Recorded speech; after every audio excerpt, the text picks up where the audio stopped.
In this video, I'm going to demonstrate one of the techniques that's often introduced in the shibui knits techniques, and it's called binding off in the center of a row. When you bind off, typically at the neckline, you would just go a number of stitches and then you start binding off for the neckline. Now, when you do that, say you need to bind off at this point, you would bind off like so. Okay, I'm going to bind off, let's say 5 stitches from this point.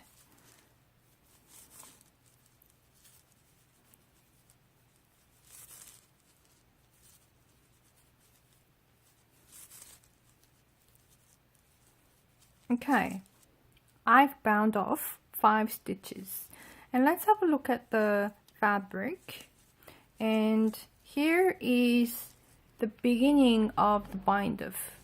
You might not be able to see on the white background, so I'm going to remove that. So here, when you see it, when you just started binding off, you'll see a little bit of gap between the last stitch and the first bound off stitch.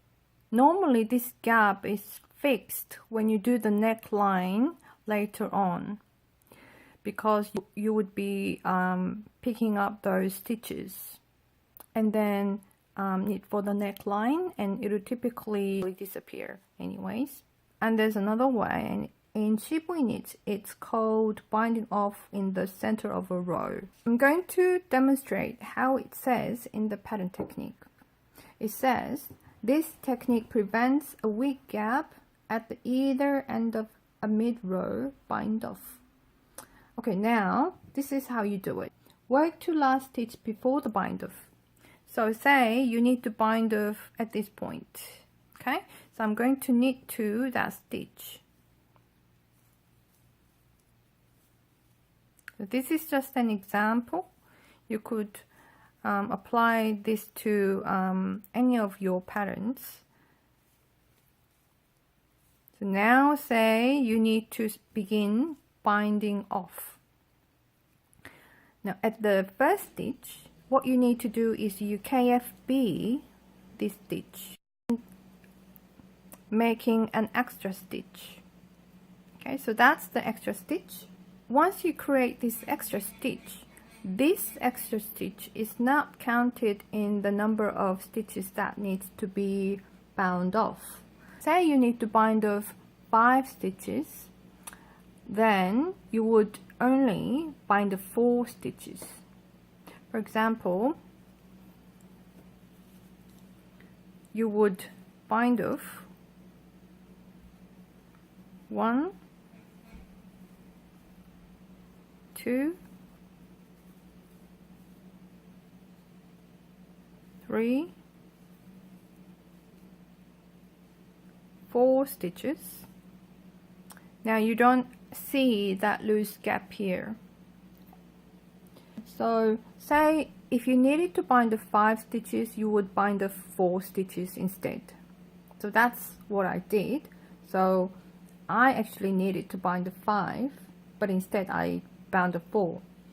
And then slip 1 stitch from right needle to left needle. So that stitch needs to go to left needle, like so. And then you would knit those 2 stitches through the back loop. Okay, so which means I've only bound the 4 stitches, but because I did knit 2 together, I actually decreased 1 more stitch. So I've bound off 5 stitches in total anyways.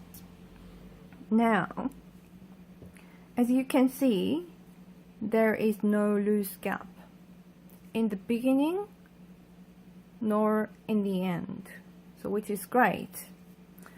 But oftentimes I omit the last step anyways. I would follow exactly the same as the pattern says.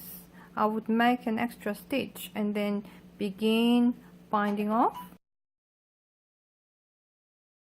Say if I needed to bind off 5, then I would bind off 6 instead.